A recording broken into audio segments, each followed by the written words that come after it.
Quantrill's Raiders, the Hole in the Wall Gang. Colorful names for bands of outlaws that roamed the West during and after the Civil War.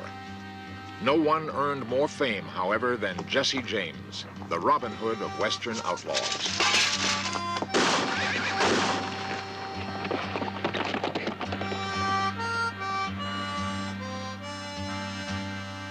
Most historians maintain that Jesse was killed 6 years after his doomed Northfield, Minnesota raid. Yet in 1948, J. Frank Dalton claimed he was Jesse James. Is it possible that Jesse James could have perpetrated a hoax on the entire country for over 60 years?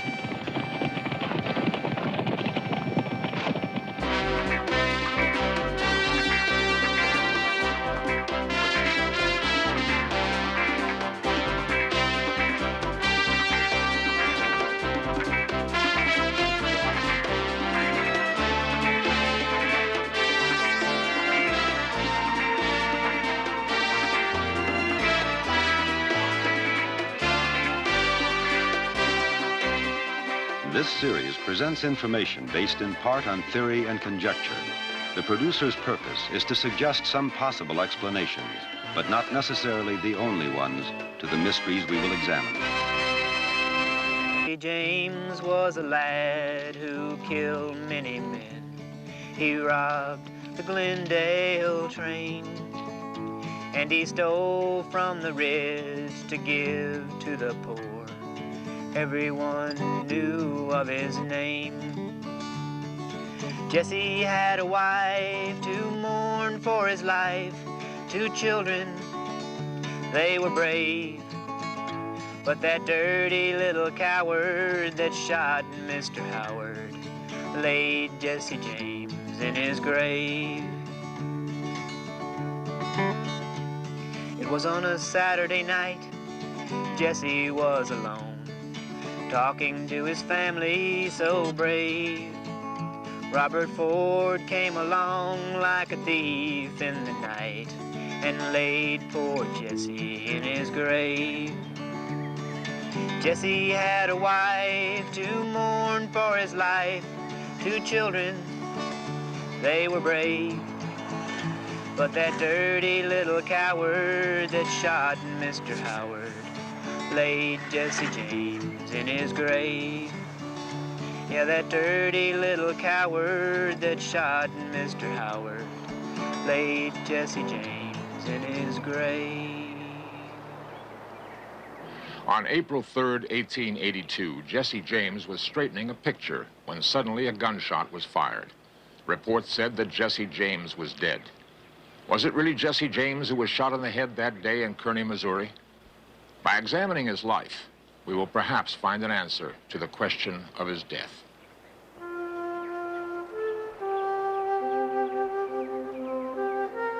Jesse James is the only outlaw whose birthplace has been immortalized as a state monument. The house's curator is Dr. Milton Perry. Jesse James is America's Robin Hood in legend. I don't think there's any question about that. The famous Robin Hood story is the one in which Frank and Jesse were returning from a robbery, and depending upon where you've heard it, it could have taken place in Missouri or Arkansas or Kentucky or wherever. And they stopped at a farmhouse and asked for lunch. The farm lady, and that was the custom at the time, consented and was fixing their meal. And while she was doing this, they noticed she was crying. And they asked her the reason why, and she said that she was a widow with 2 young children, and that the house was mortgaged, and the mortgage would be foreclosed that afternoon. So Frank or Jesse supposedly tell her that they are Frank and Jesse, and they would like to help her pay off the mortgage, and they asked her how much it was. She named the sum, they gave her the money, they left, the banker came, the mortgage was paid, it was burned, but strangely on the way back, the banker was ambushed by 2 masked men who stole all the money he had. John Quantrill led a group of ex-Confederate raiders of which Frank and Jesse were members. Frank and Jesse both joined Quantrill's Raiders during the Civil War because they were a very popular unit from this area, and they were directly associated with a number of Quantrill's men. And during that period of their career, as a part of the operation of the guerrillas, they would capture towns, and of course among the towns, in the towns were the banks. And so they had perpetrated daylight bank holdups as a part of their military actions. But strangely enough, it had never been done in peacetime until it would happen here in Liberty. The Liberty Bank raid, recreated from eyewitness accounts, established a method of operation for Jesse and Frank. Jesse, the more aggressive, would charge forward, while Frank held bank personnel at bay. On their very first holdup, they managed to secure more than $70,000, a small fortune at that time. The gang was probably originated with Frank, and probably at Frank's instigation along with other people. Jesse seems to have joined the gang more as an afterthought than anything else, but he gradually became the leader of the gang, probably because he was more of a team person and was probably a more popular person and convinced people to his ways. Jesse was much more outgoing than Frank, very friendly, had a very strong sense of humor, and was a very easygoing person and had a lot of friends and knew a lot of people. Frank was just the opposite. Frank was very quiet, very dour, very taciturn, probably never told a joke in his life, liked to read, could quote Shakespeare, and was a very, very private person. It's an interesting story that they managed to stay in business for 16 years, and they were never caught. Jesse, of course, was killed, and Frank surrendered, partially because of the fact that they were very popular in the way they operated. You have to remember that they concentrated on banks and railroads. They didn't hold up the corner grocery store, they didn't mug people for the milk money, and they didn't burglar people's homes. They became very popular in that banks and railroads were among the most hated institutions by the average people in the country. So they had lots of friends, and these friends would hide them out. By 1876, the strain of outlaw life was taking a toll on Jesse and the gang. Jesse was forced to tour saloons looking for members who had been drinking.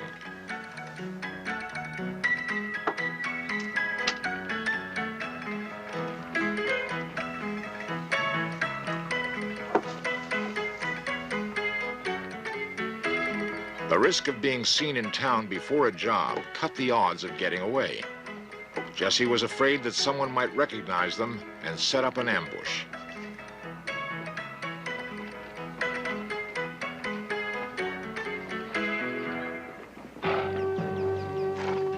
September 7th, 1876. Jesse and his 7 followers carefully prepared for their raid. No pistol or horse went unchecked. The gang had established a reputation for being nearly fanatical in the way they readied themselves for holdups. Little did anyone know that this would be the last raid for the entire gang. They donned their infamous white dusters for the holdup. By now, after so many successful bank raids, they were almost arrogant in their approach. Some 2 miles out of Northfield, they set their plan in motion. Now they were ready. Jesse had decided that they would split into 2 groups, each entering town from opposite directions.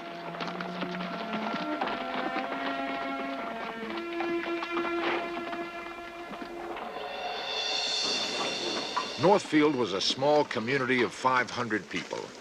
It was a center for agriculture, industry, and banking trade. Their target bank was in fact the point of deposit for a number of smaller area banks.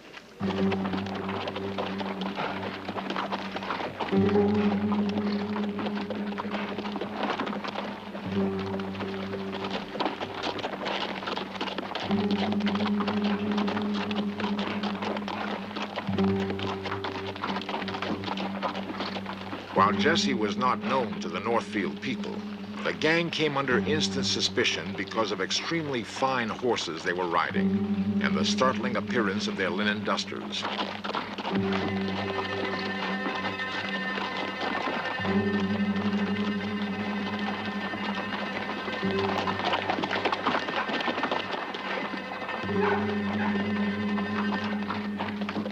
As the group rode in, they warily inspected the town, looking for anyone who would spell trouble.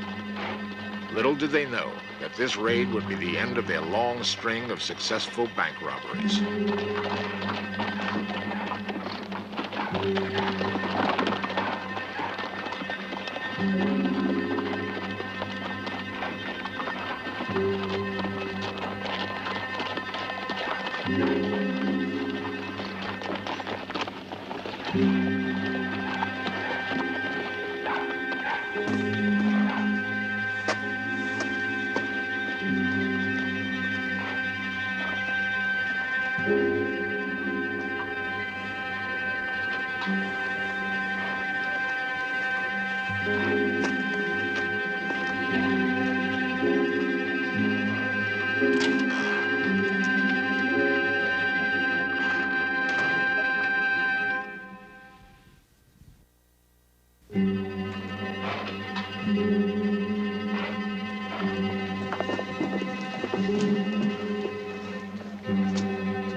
As always, Jesse James leaped over the counter, demanding that the money be handed over.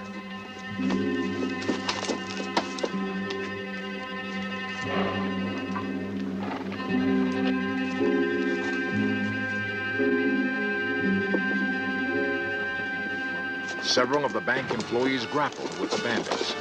In the confusion, one of the tellers escaped, yelling, "Murder! Murder!" Jesse fired at the fleeing man, but missed.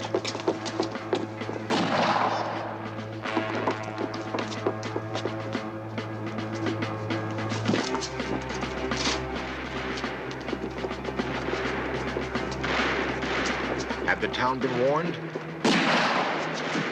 It seemed so. Within minutes, armed townspeople began shooting at the gang.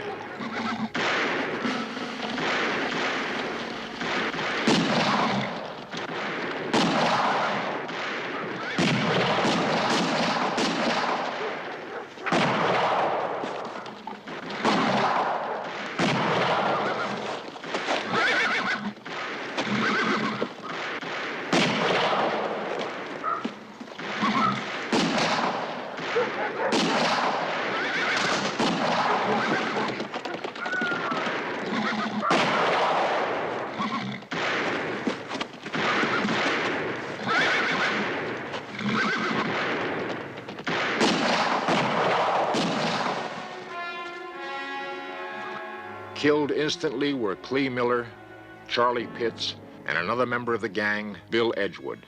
Jim Younger and his brothers Bob and Cole Younger were wounded. Only the James boys escaped unharmed. There were falling outs between Frank and Jesse, and as a matter of fact, after Northfield, the rift became very, very great. And at the time Jesse was killed, it's very possible that Frank and Jesse weren't even communicating with one another. After the Northfield raid, the prices on Jesse and Frank's heads continued to grow. Bounty hunters and adventurers began tracking the brothers in order to earn the ever-increasing reward. No longer were the James boys protected by the friendship of numerous people.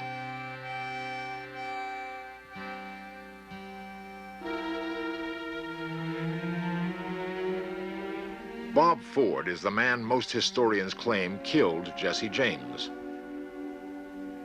There are, however, conflicting stories about Jesse's death. Jesse was planning the robbery of the Platte City Bank with Charlie and Bob Ford. Zerelda James, Jesse's wife, was working in the kitchen while Jesse laid out his ideas for a successful raid.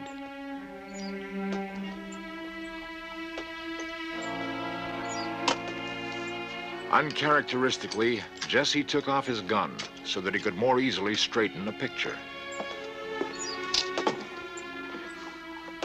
Charlie Ford motioned to his brother to stand. Bob, being the more accurate of the two men, stood, took careful aim, and shot Jesse in the head.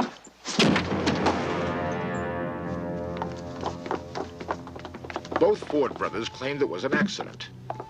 Could it be, however, part of a plot to end the pursuit of Jesse?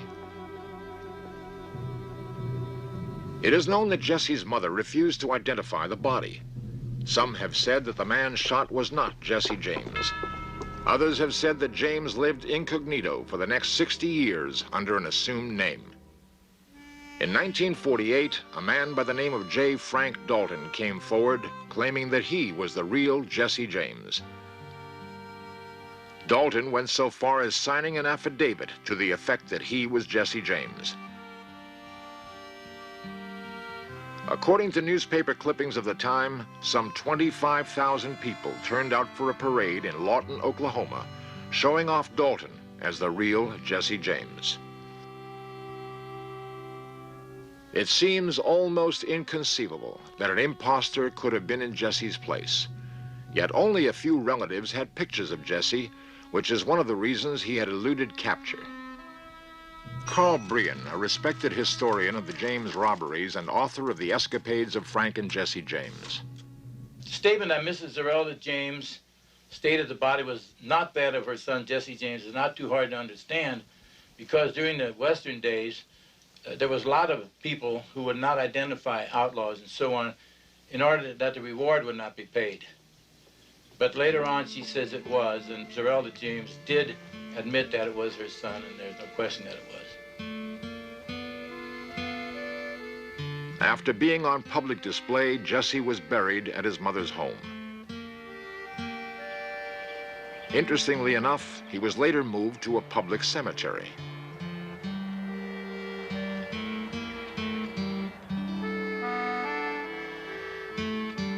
There's absolutely no question but Bob Ford killed Jesse James. I don't think there's any question that Bob Ford killed Jesse James on that day as he says he did. Dalton maintained that it wasn't Jesse who was shot, but a man named Charlie Bigelow. No one has ever been able to identify who Charlie Bigelow was. There was no gang member ever named Charlie Bigelow, and as far as we've been able to find, we've never found any instance of anyone that they associated with named Charlie Bigelow. Ironically, however, John Nicholson, Jesse James' grandnephew, was able to lead In Search of Cameras to the very site where two Bigelow brothers were buried. Nicholson explains what he knows about their mysterious deaths. The Bigelows was buried in the old Haynesville Cemetery, all right up by Holt, Missouri. Their gravestones have fell over and very hard to find.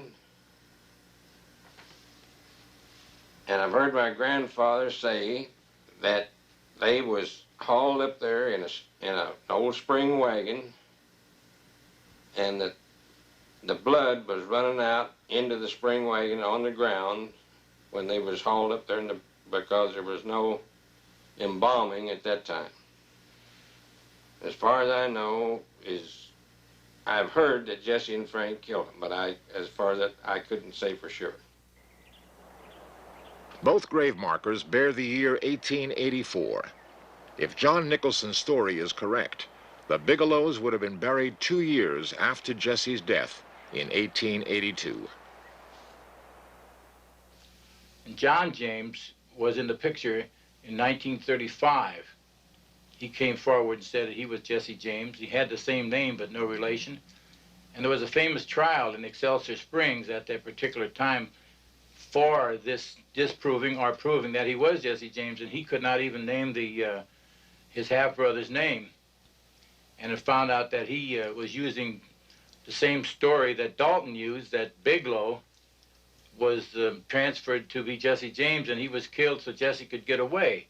And of course, Jesse James was such a family-loving man that even if the story had been true, he would have never left his family destitute like they were for many years after his death.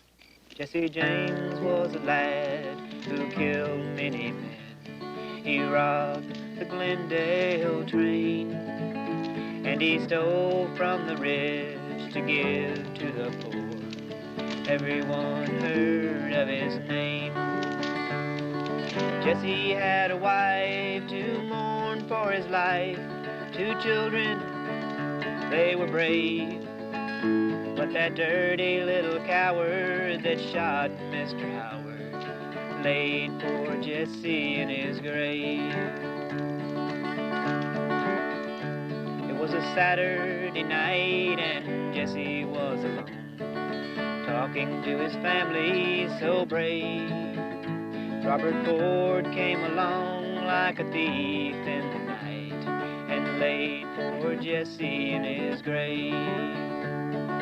Jesse had a wife to mourn for his life, 2 children, they were brave. But that dirty little coward that shot Mr. Howard laid Jesse James in his grave.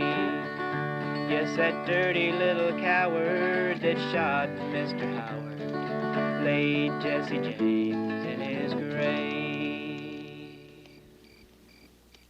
Jesse James, both in this country and abroad, is one of the best-known Americans, of all Americans, who ever lived at any time in any period.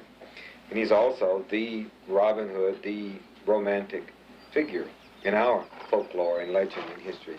And I think it's because Jesse James had style. I think he had mystique. He was daring. He was a cavalier-type person. And I think it captured the public imagination then, and I think it still captures the public imagination because it's a very romantic time. I maintain that if there wasn't a Jesse James, he would have been invented. As far as I know, they never robbed an individual. The only thing they robbed was banks and trains. I can't, I've never been ashamed of being kin to him as far as that goes. Well, it seems to me that anyone like Jesse James or the Younger Brothers or Dillinger, the more time that passes, they become more folk heroes, and people like to talk about them, especially in Missouri and the border states where all this happened during the Civil War. And I think that Jesse James, to become a legend, died at the right time. Both men are now dead. Who knows if the true Jesse James is buried in the plot in Kearney, Missouri?